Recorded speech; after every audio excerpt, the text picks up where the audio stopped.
Olá, bom dia a todos e todas que nos assistem nesta manhã de domingo. É um prazer estar com vocês. Eu sou o pastor Irênio Silveira Chaves e este é o programa de estudo bíblico à distância da Igreja Batista da Orla Oceânica. Nós estamos aqui para ajudar você e fazer uma caminhada junto com você de estudo na palavra de Deus. Estudos aprofundados, estudos pastorais, estudos voltados para a nossa realidade existencial, como pessoas, como criaturas de Deus, que vivem o grande desafio dessa aventura que é viver no mundo. Estamos estudando sobre espiritualidade cristã. Hoje é a nossa quarta aula e é com muita alegria que eu posso avançar nesses estudos com vocês. É, Nós temos um material de apoio, ele está disponível no nosso blog. Você pode baixar gratuitamente. Só lembrando a você que, como é uma aula nova no nosso programa, essa apostila está sendo atualizada semanalmente. Então, se você já baixou essa apostila anteriormente, baixe ela de novo.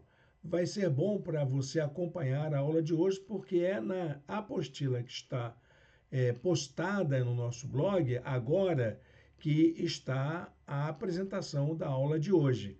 Então, dá uma olhadinha no nosso blog, o link está aqui nas descrições do vídeo e vai lá na página de ensino ou de estudos e você vai encontrar não só essa apostila, mas muitos outros materiais de estudo bíblico para você, para a sua igreja.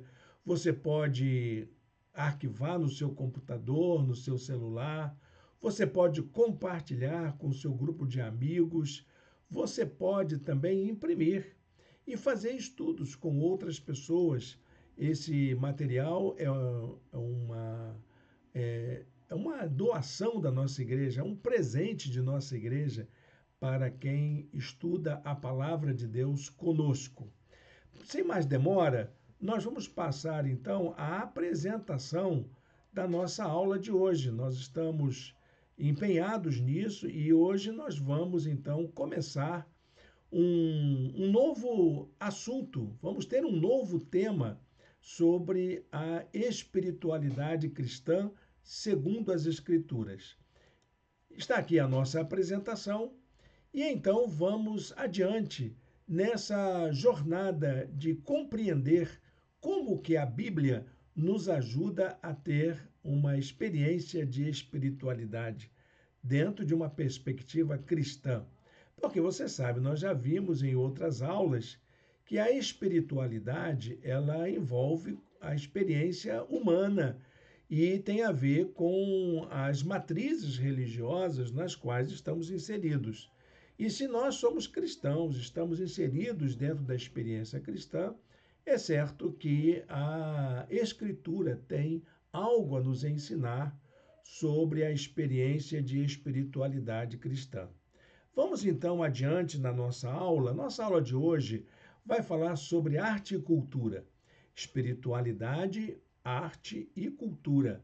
Essa relação que nós encontramos muita dificuldade dentro da igreja cristã, principalmente a igreja evangélica contemporânea, de compreender a relação da fé com a arte e com a cultura. E muitas vezes, muitos cristãos colocam essa relação como antagônicas, mas para a Bíblia não se trata disso. Nem mesmo em outra época da história do cristianismo houve esse tipo de antagonismo. Muito pelo contrário, entendia-se a fé e a cultura como ingredientes que compunha a religião. E não só a religião, mas a própria experiência de fé e de crença. Nós não nos perdemos em relação a isso. Vamos falar um pouco sobre isso daqui a pouco. Você vai compreender nessa aula de hoje como que se deu essa perda da noção sobre a importância da arte e da cultura na nossa espiritualidade. Bom, tem muita coisa boa para a gente ver nesta aula de hoje. Fique com a gente até o final. você vai ver que tem muita ideia interessante que a gente precisa trabalhar melhor na nossa experiência de espiritualidade. O versículo que eu escolhi para a gente aquecer a nossa meditação inicial encontra-se em Êxodo, capítulo 31, versículo 3. Diz o texto assim: Eu e o enchi do Espírito de Deus, dando-lhes destreza, habilidade e plena capacidade artística. Como é bacana a gente ver a Bíblia falando que Deus está comprometido em habilitar pessoas para expressar beleza na manifestação da fé. Como que é importante a gente entender que é o Espírito de Deus quem nos inspira, quem nos habilita, quem nos dá destreza e plena capacidade para representar com arte aquilo que Deus tem revelado a nós. Isso, meus irmãos e minhas irmãs, é o objetivo da aula de hoje, da gente entender que a arte e a cultura são espaços privilegiados da revelação divina. Então, vamos para a aula, porque isso é importante demais para nós. Eu queria também deixar a frase de um autor que é muito importante para a nossa reflexão. Trata-se de Mircea Eliade, que é um filósofo que estuda essa relação entre o sagrado e o profano, a questão das religiões. Para os estudiosos de ciência das religiões, o trabalho de Eliade é um trabalho importantíssimo. E ele diz no seu livro sobre este assunto: conhecer as situações assumidas pelo homem religioso, compreender o seu universo espiritual é, em suma, fazer avançar o conhecimento geral do homem.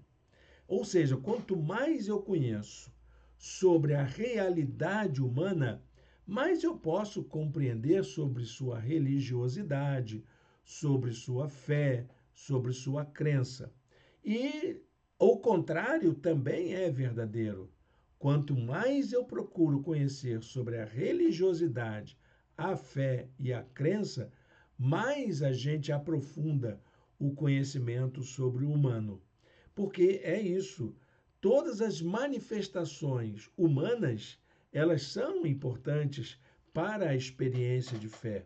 E elas revelam quem nós somos, como nós pensamos, o que orienta, quais são os valores que nos orientam. Enfim, isso é algo fundamental para a nossa vida. E o campo da arte é o campo que melhor expressa essa nossa característica humana.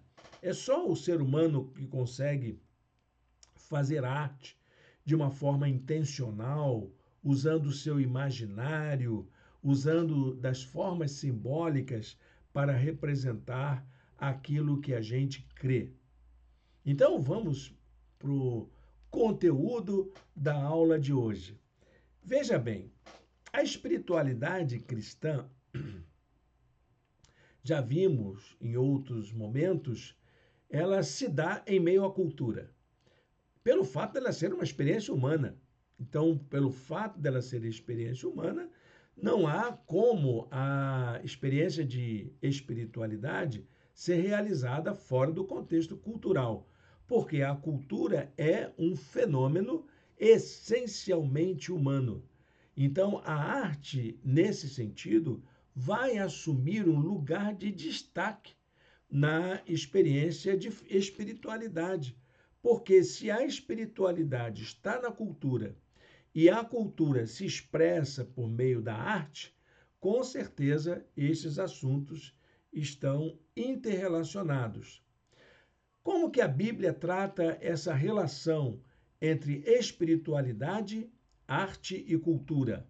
Bom, a Bíblia trata essa questão como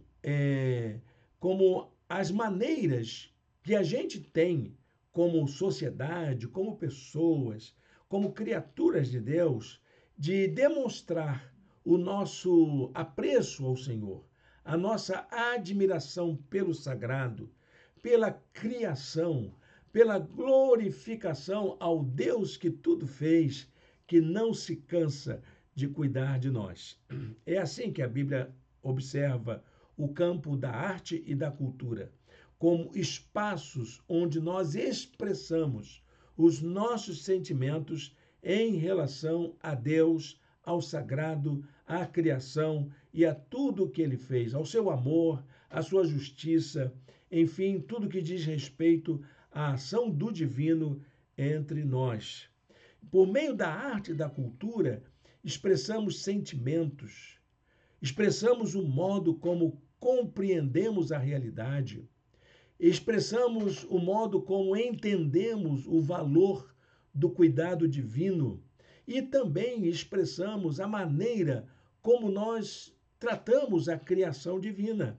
Qual é a importância que toda a criação divina, a natureza, tem para nós. Como seres criativos que Deus nos fez assim, ele fez com essa capacidade de representação, de criação, de compreensão, de interpretação. Então, essa capacidade humana, nós usamos as formas artísticas como meio de representação da imagem de Deus em nós. A arte produzida pelo ser humano, ela é, na verdade, uma expressão do divino na vida humana. A arte é um reflexo do poder criador divino. Quando você vai a uma exposição de arte, de pintura, de escultura, de arte contemporânea, tudo que você vê ali, na verdade, são expressões desse poder criador que Deus dotou a qualquer ser humano, independente da sua fé, independente da sua crença. Através da arte, exprimimos a beleza, exprimimos o sublime, aquilo que não conseguimos dizer por meio de palavras, o indizível. A arte nos conecta com o belo, com o bem, com o que é justo, com aquilo que gera amor, compaixão, alegria, paz. Ela nos eleva e nos torna mais próximos de Deus.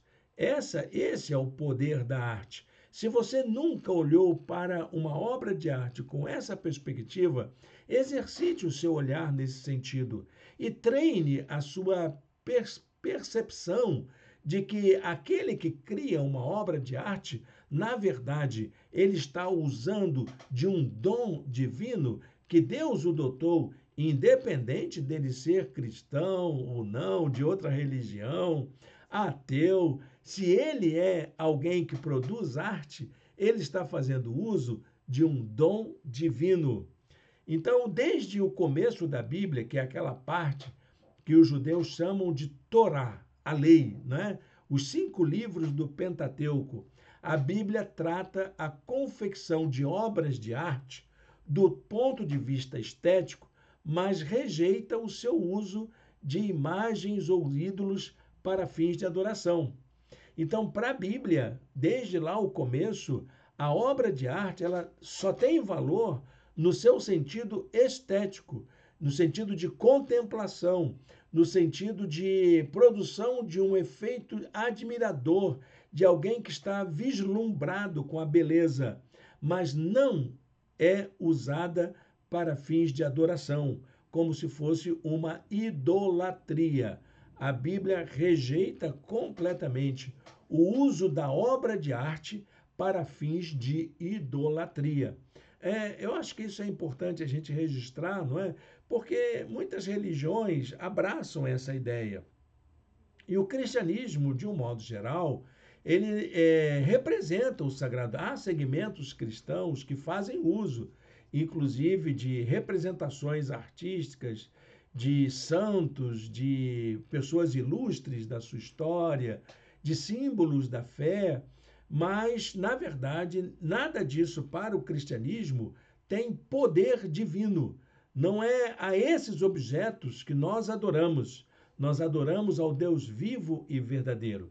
Enquanto obra de arte, eles têm o seu valor, mas enquanto idolatria, quanto veneração, não há valor nenhum para a fé. É importante a gente registrar isso, né? Não é no sentido de condenar, de ser aqui um iconoclasta, mas no sentido da gente entender que Deus nos dá essa capacidade de representar aquilo que chama a nossa atenção através da arte.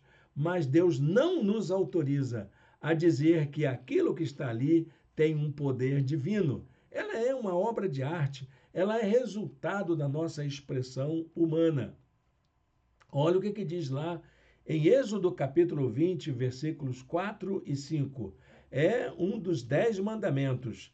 Não farás para ti nenhum ídolo, nenhuma imagem de qualquer coisa no céu, na terra ou nas águas debaixo da terra. Não te prostrarás diante deles, nem lhes prestará cultos. Não é que está proibido fazer uma estátua ou uma obra de arte, não está proibido. Você não vai transformar essa obra de arte num ídolo. É isso que a palavra de Deus está preocupada. Ela está preocupada em você pegar esse objeto e achar que ali naquele objeto tem um poder divino, sagrado. O sagrado ali é a beleza, o fato de você contemplar o belo através da sua obra de arte. Mas não tem por que você curvar diante dele e prestar culto a esse objeto. O Senhor nos chama para esse detalhe, é um detalhe da preocupação divina. Tirou isso, meu irmão, minha irmã, a obra de arte, ela é promovida nas Escrituras. A Bíblia mesmo, a mesma Bíblia que condena a idolatria, estimula para que os primeiros hebreus pudessem adornar o tabernáculo com obras de arte. A mesma lei que condena a idolatria estimula, orienta como devem ser feitos os utensílios que adornam o tabernáculo.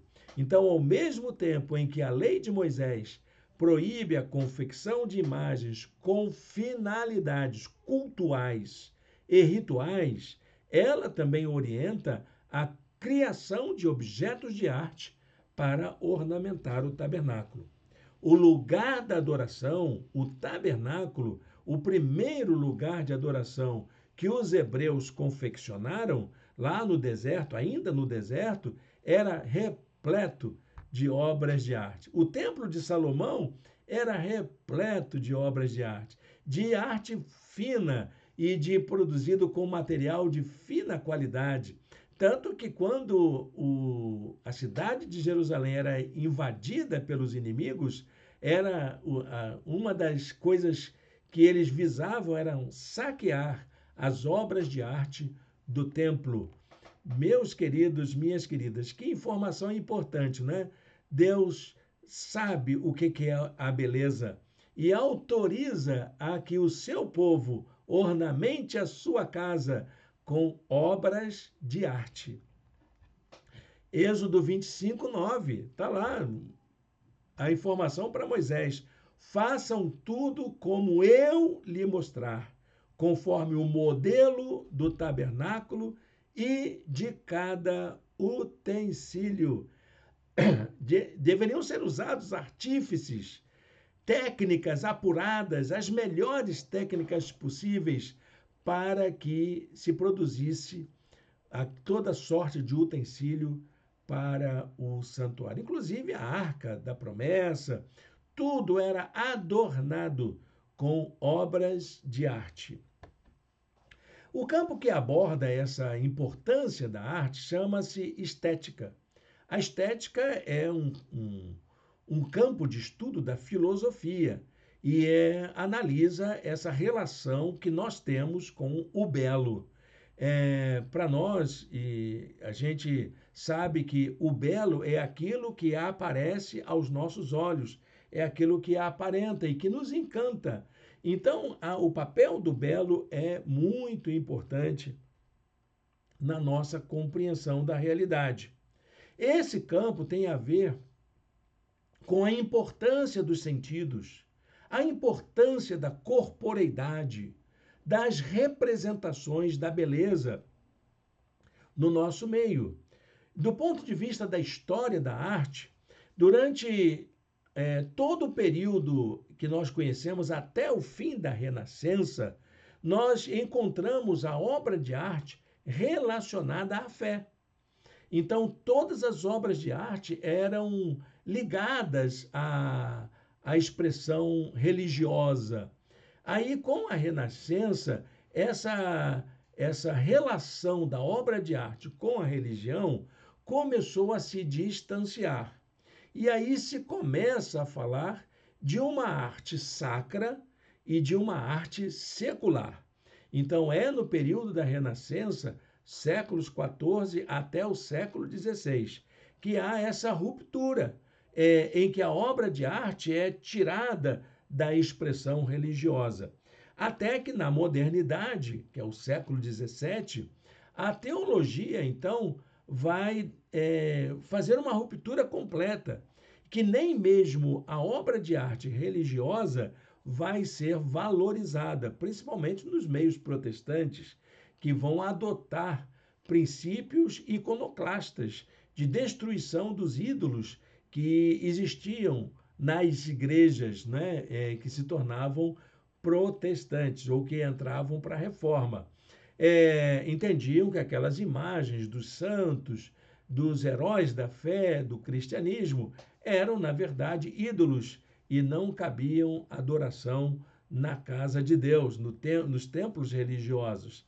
E aí, então, o que acontece? Há uma ruptura entre racionalidade e estética, entre as expressões do pensamento e a nossa condição de interioridade. Alguns dizem até num divórcio entre a razão e a espiritualidade. Então, a teologia ela acaba se encaminhando para uma discussão mais acadêmica, mais escolástica, ou como vou dizer, mais racional, mais procurando explicar as teorias, mais procurando formular conceitos do que as representações estéticas. Mas nem sempre foi assim no cristianismo. O cristianismo sempre privilegiou as formas de representação. É interessante que nas escavações arqueológicas feitas nas primeiras comunidades cristãs, você não encontra textos, informações, escritos, frases prontas. Você encontra ícones, como os cristãos orientais chamam, encontra mosaicos, encontra inscrições de forma gráfica, nunca de forma explícita, literal, extensiva, né? Ela é sempre de forma estética, chamando a atenção do olhar. É bom a gente lembrar daquele símbolo do peixinho, né? Muita gente gosta daquele símbolo do peixinho, porque era assim que os primeiros cristãos se identificavam de uma forma estética com a representação gráfica de um peixe. E por que era o peixe? Porque a palavra peixe em grego é ictus. E a palavra ictus, na verdade, é uma sigla do nome de Jesus. Jesus Cristo, Filho de Deus, Salvador. É isso que a palavra ictus, né, as iniciais das palavras gregas. Jesus Cristo, Filho de Deus, Salvador. Então era muito mais fácil você representar num peixe do que ficar dizendo isso toda hora. Era muito mais seguro até por causa da perseguição. O que nós precisamos fazer? Precisamos restaurar a importância das manifestações artísticas para nos referirmos àquilo que para nós é sagrado, àquilo que nós consideramos como o inefável, como aquilo que vislumbra os nossos olhos, aquilo que aquece o nosso coração. É isso que precisamos resgatar, nessas expressões da alma, que não são literais, elas são emocionais e elas são representadas muitas vezes em outras formas, como o canto, como as expressões de pintura, nas obras de arte propriamente dita. Aquilo que a gente não consegue exprimir em palavras, com certeza vai conseguir exprimir em outros modos artísticos. Uma obra musical, uma pintura, uma escultura ou um texto poético, dentre tantas expressões artísticas, podem comunicar sentidos muito mais profundos do que muitos tratados de teologia. Acredite nisso. A obra de arte tem essa função. Então, pelo fato de que a experiência de espiritualidade se realiza em meio à cultura, como nós falamos no começo, a arte carrega consigo um princípio que correlaciona as grandes questões que envolvem a experiência humana e as explicações fornecidas pela teologia. Tem um teólogo muito importante do século XX, chamado Paul Tillich, que explica essa teoria. É uma teoria dele, que ele chama de teoria da correlação, que é um princípio que relaciona revelação de Deus e cultura. Porque Deus se revela nas expressões artísticas, no meio da cultura, nas formas simbólicas. Quando alguém diz, eu vi um anjo, ali está uma representação artística de Deus. Uma expressão que não dá para representar em palavras, descrever, como é o caso de Isaías, capítulo 6, lá no templo, quando ele começa a ver a glória de Deus encher o santuário. O que era aquilo? Como que ele conseguiria descrever tanta beleza? Ele vai, então, descrevendo as coisas que ele, então, correlacionava da sua cultura à revelação de Deus. O fazer teológico, então, emerge de dois fatores muito importantes. Há dois fatores que fazem com que a teologia ganhe significado. O primeiro é o texto bíblico. Ele sempre remete a um contexto histórico, àquilo que as pessoas viveram, como que as pessoas entendiam a revelação divina. E elas entendiam a revelação divina a partir da sua cultura. Então, a cultura vinculada à maneira dos autores e primeiros destinatários da mensagem bíblica. Então, você tem um texto sagrado, um texto que é fundador, que foi registrado numa linguagem que é cultural, a respeito de experiências que pessoas tiveram com a revelação divina. Pessoas que comunicaram essa experiência de compreensão para pessoas que deveriam compreender essa compreensão, essa narração que foi feita. Então, a teologia emerge daí, dessa relação da revelação com cultura. É muito importante a gente entender isso, tá bom, gente? A primeira questão, então, a ser levantada é a seguinte. Vamos ver o que a gente precisa entender. O que é cultura? Você sabe o que é cultura? Eu vou dar algumas orientações aqui que vêm das ciências humanas, principalmente da antropologia, da sociologia, para a gente poder analisar melhor do que estamos falando quando falamos que a revelação se dá em meio à cultura. A cultura é um sistema de significados, definição clássica das ciências humanas. Como tal, é próprio da condição humana, porque nós somos seres que nos comunicamos através de símbolos e de seus significados. Todos nós, quando eu falo uma palavra ou quando faço um gesto assim, todo mundo entende do que estamos falando. Não é verdade? Então, a cultura é isso, é essa relação que nos envolve e que faz com que a gente se entenda. Eu entenda vocês e vocês me entendam também. E a gente se comunique, interaja em meio às nossas experiências. É a cultura que faz da pessoa um ser humano.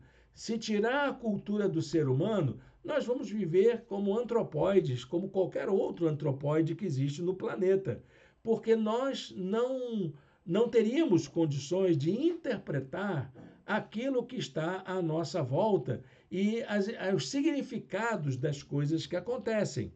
Porque é exatamente isso que os animais fazem. Por isso que eles são chamados de irracionais, porque eles não são simbólicos, eles não têm essa relação simbólica com a realidade. Nós temos. Quando um relâmpago cai perto da gente, a gente pode até acreditar que foi a manifestação da ira de um deus.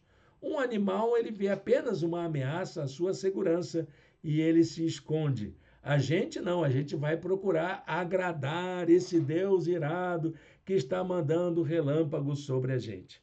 Não é verdade que tem culturas assim que manifestam? Porque é isso que nós somos.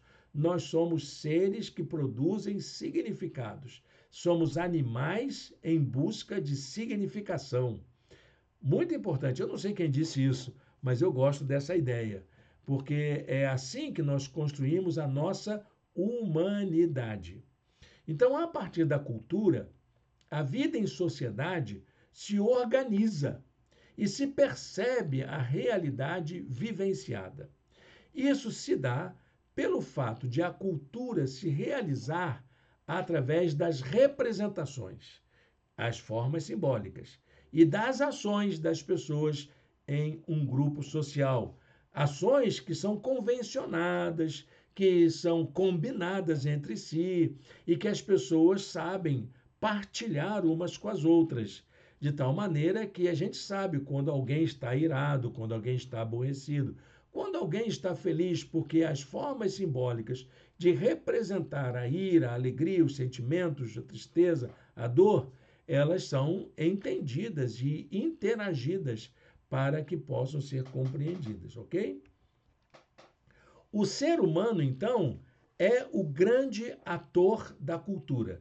Nós é que produzimos cultura, realizamos cultura e representamos a nossa condição por meio da cultura.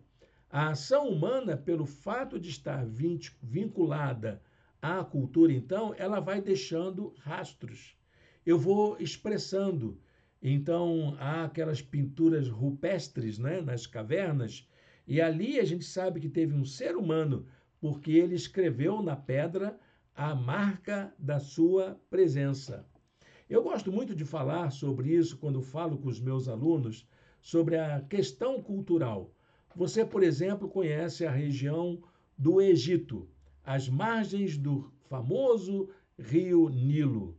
Ali no rio Nilo existe até hoje uma população de crocodilos. Os crocodilos vivem à margem do Nilo e tem as áreas onde eles são preservados.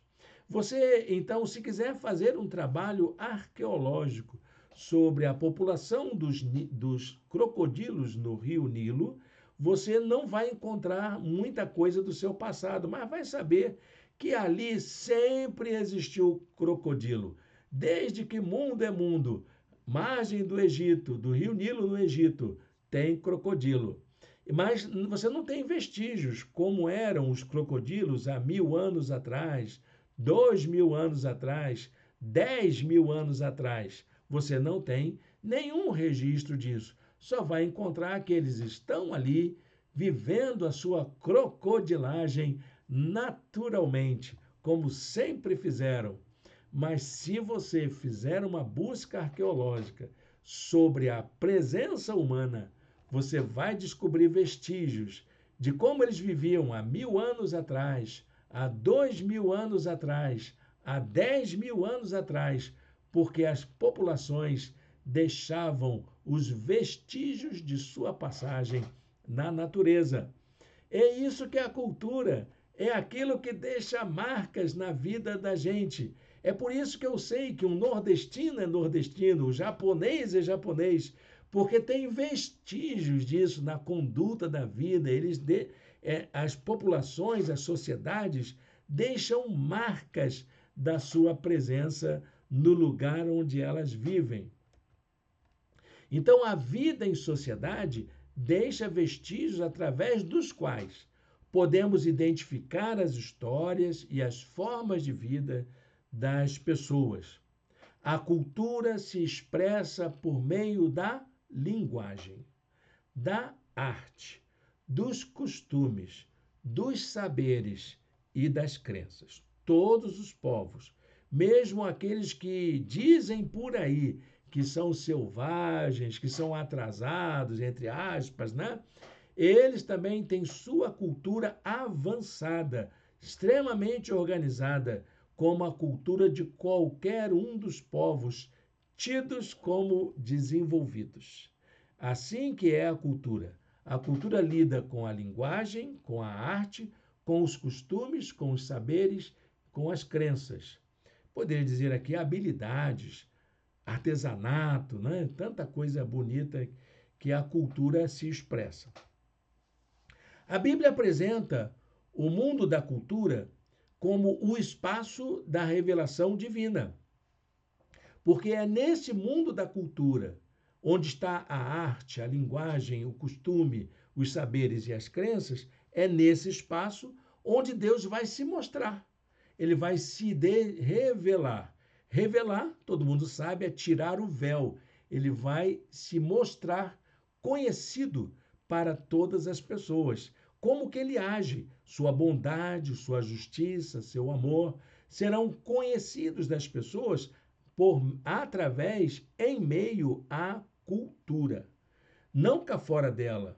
Para que uma pessoa compreenda o amor de Deus por ela, ela precisa compreender dentro da linguagem da sua cultura, dentro das expressões artísticas da sua cultura, dentro dos costumes da sua cultura, em meio aos saberes da sua cultura e em meio às crenças da sua cultura. É assim que a pessoa vai compreender o amor de Deus por ela.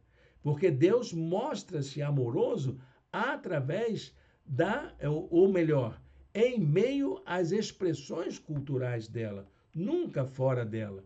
Romanos capítulo 1, verso 20, Paulo já registrava isso. Desde a criação do mundo, os atributos invisíveis de Deus, seu eterno poder e sua natureza divina têm sido vistos claramente, sendo compreendidos por meio das coisas criadas. Então, para compreender a relação entre cultura e espiritualidade, é preciso levar em conta as seguintes noções, hoje, para a gente trabalhar esse conceito. Temos o conceito de secularização, que é o processo de esvaziamento do sagrado, sobretudo na cultura ocidental moderna. O processo de secularização sempre foi tentado, mas só com a modernidade que ele se tornou mais abrangente. A globalização, processo de integração cultural que foi acentuado a partir da Revolução Industrial e ganhou novos contornos com a era da informação. E a inculturação, que é um processo de compreensão a respeito da influência recíproca entre fé e cultura. Não existe espiritualidade fora da cultura. Anota aí para você não esquecer, tá bom? Perspectivas desenvolvidas pelo cristianismo a respeito da cultura.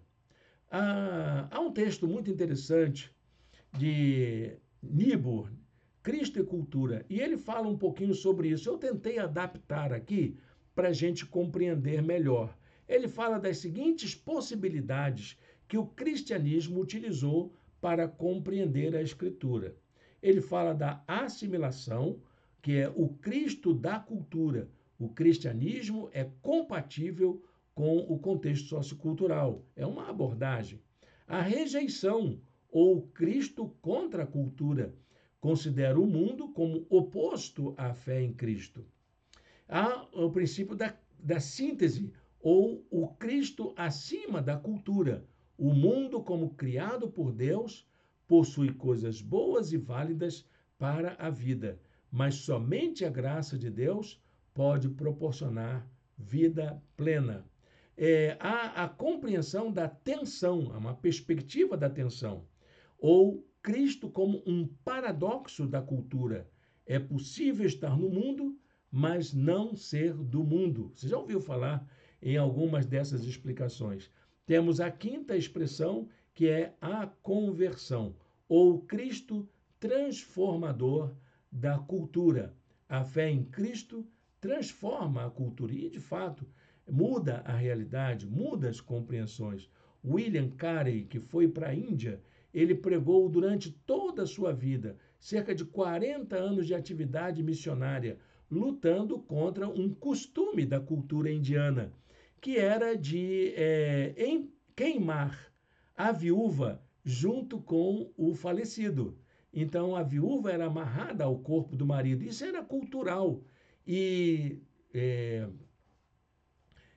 o primeiro missionário protestante na Índia, lutou contra esse costume, até que no próximo da sua morte, ele viu o parlamento indiano votar contra este costume, criar uma lei contra este costume. Pode ser que mude? Pode. Olha, gente, se isso vale para hoje, se isso ganha moda nos dias atuais. Deus nos livre e guarde, não é? Agora, existe uma sexta perspectiva que precisa ser levada em consideração, que é a perspectiva da confrontação, que é o Cristo como contracultura. Contracultura é um conceito sociológico e se dá com a contestação dos valores de uma cultura. O cristianismo contesta os valores que se opõem ou se distingue do fenômeno cultural em si. Por exemplo, o cristianismo é contra o individualismo, o consumismo, o materialismo, a falta de pensamento crítico.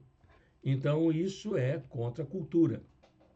A perspectiva contracultural aponta para o fato de que a fé interpela a cultura vigente, a fim de quebrar tabus e preconceitos e questionar normas e padrões culturais de uma sociedade.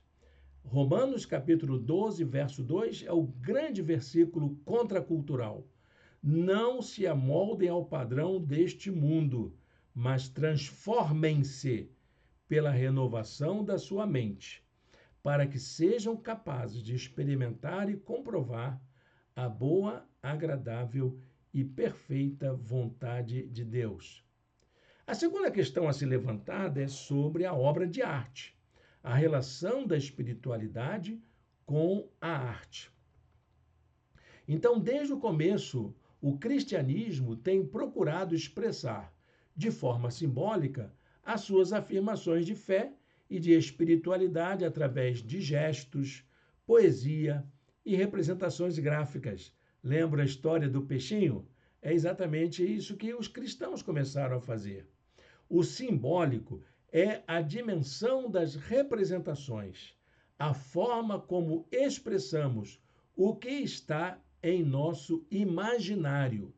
Tem a ver com os sentidos que atribuímos a tudo que diz respeito à nossa existência, que nos aproxima do conhecimento da realidade.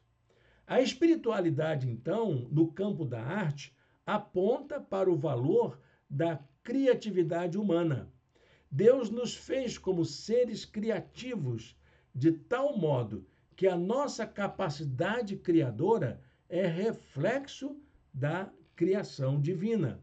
É assim que eu acredito, viu, meu irmão? Quando eu vejo um músico expressando sua arte com maestria, eu sou levado à presença do divino. É importante você entender isso. Por causa da sua capacidade criativa, todo ser humano consegue fazer a busca de Deus, a ponto de encontrá-lo em sua condição concreta de existência no mundo. Romanos 11:36. Pois dele, por ele e para ele são todas as coisas. Independente se eu creio ou não, tudo converge para a glória de Deus. A ele seja a glória para sempre. Amém. A Bíblia fala de arte e possui diretrizes para que a arte promova uma espiritualidade marcada por atitudes de adoração a Deus, de reconhecimento de sua bondade e de acolhimento do seu cuidado amoroso. A arte é para isso. A arte visa levar a gente a uma experiência de Deus.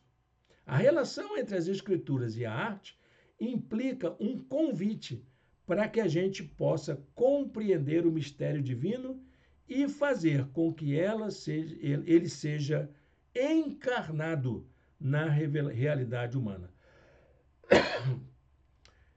Como a Bíblia trata a relação entre espiritualidade e arte?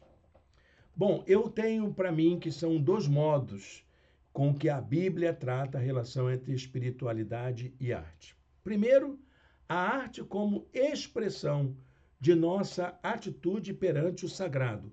Como que eu realizo a minha relação com o sagrado? A Bíblia está repleta de registros, de manifestações artísticas, tal como a música, a poesia, a dança e outras obras de arte. Querem ver uma relação dessas manifestações? Em Gênesis 4:21, primeira referência aos músicos. Gênesis 4:22, primeira referência à habilidade de trabalhar o bronze e o ferro. Gênesis 49:1-32, Jacó abençoa seus filhos de forma poética, uma linda poesia. Êxodo 15:1-21, Moisés e Miriam celebram a libertação do Egito com cânticos. Êxodo 31:2-5, nomeação de artífices para fazer utensílios no tabernáculo. 1 Samuel 16:23, Davi usa a música com poder de cura. 1 Samuel 18:7, as vitórias de Davi são comemoradas com música e dança. 1 Crônicas 25:1-7, nomeação de Asaf como músico de Davi.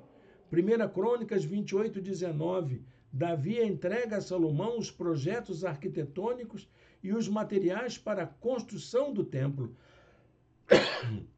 Salmos 98:5, os salmos eram entoados pelo povo de Deus ao som de instrumentos e cordas e corais. Mateus 26:30, Jesus e seus discípulos mais chegados cantaram um hino após a celebração da ceia. Atos 16:25, Paulo e Silas entoaram hinos na prisão. Atos 17:22 e 23, Paulo se refere aos monumentos de Atenas consagrados às divindades. Filipenses 2:5-11 é considerado como um dos possíveis hinos da igreja primitiva.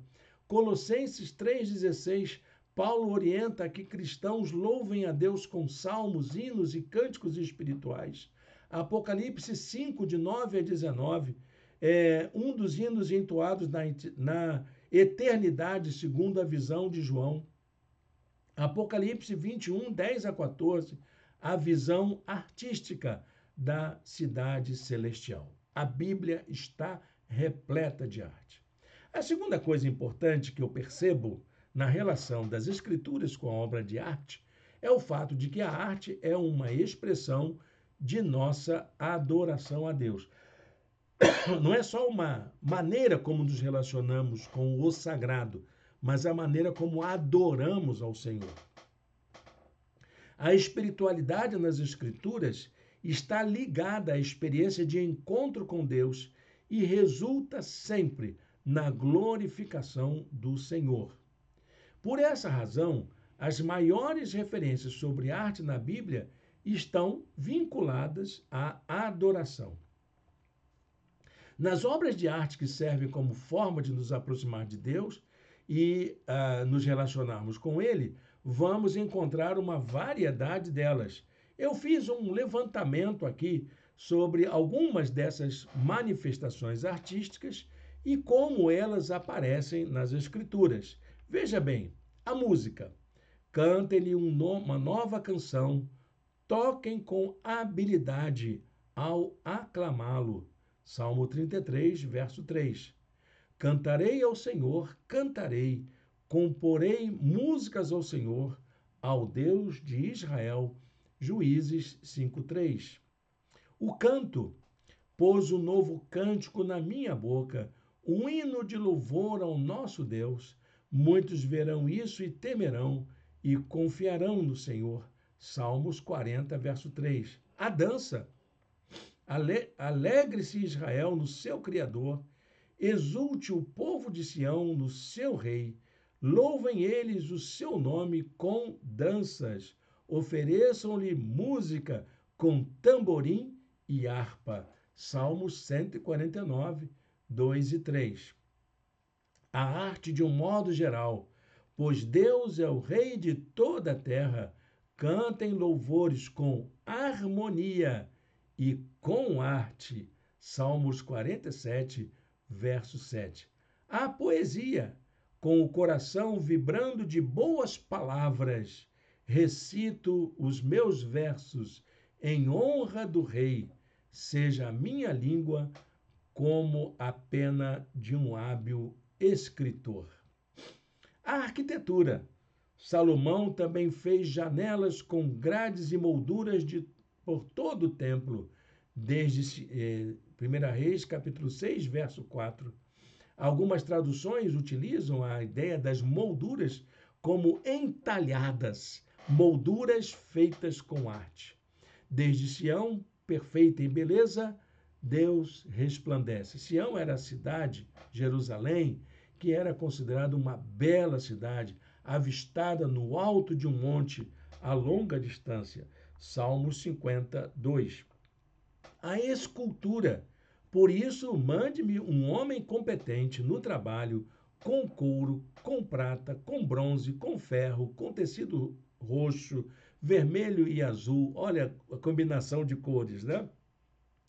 E experiente em esculturas para trabalhar em Judá e em Jerusalém com os meus hábeis artesãos preparados por meu pai Davi para a construção do templo. A literatura. Eu mesmo investiguei tudo cuidadosamente desde o começo e decidi escrever-te um relato ordenado, ó excelentíssimo Teófilo, para que tenhas a certeza das coisas que te foram ensinadas. É Lucas falando da sua jornada literária sobre a pessoa de Jesus ao escrever os evangelhos e o livro de Atos. Por fim, eu entendo que toda essa expressão de arte tem a ver com a nossa relação e de cuidado com o corpo. Há uma relação de corporeidade na relação da espiritualidade com a arte. Podemos incluir também aqui a corporeidade, a maneira como cuidamos do nosso corpo, com relação à saúde, à moral e à aparência, tem a ver com a importância que damos ao fato de sermos morada divina, uma expressão utilizada por Teresa de Ávila na época da espiritualidade do século XVI, que foi muito importante para a cultura daquela época. Moradas divinas, somos nós, nosso corpo, a maneira como nos relacionamos com Deus. Acaso não sabem que o corpo de vocês é santuário do Espírito Santo que habita em vocês, que lhes foi dado por Deus e que vocês não são de si mesmos? 1 Coríntios 6, 19. Quanta coisa boa tem na Bíblia sobre arte, não é? Então, daqui por diante, meu irmão, minha irmã, não fale que essa coisa de arte não é coisa para crente. É um assunto espiritual de grande relevância que nós precisávamos nos debruçar um pouquinho mais na nossa experiência de espiritualidade. Bom, para a gente colocar a lição na nossa vida, preste atenção na seguinte reflexão. A maior expressão artística que podemos desenvolver está voltada para nós mesmos. A maneira como cuidamos da nossa vida, do nosso corpo, das nossas escolhas, das nossas relações e até do nosso pensamento, envolve a espiritualidade do cuidado, visando fazer da própria vida uma obra de arte. A sua vida, meu irmão, minha irmã, é uma obra de arte que deve ser consagrada ao Criador. Estou convencido de que aquele que começou a boa obra em vocês vai completá-la até o dia de Cristo Jesus. Amém?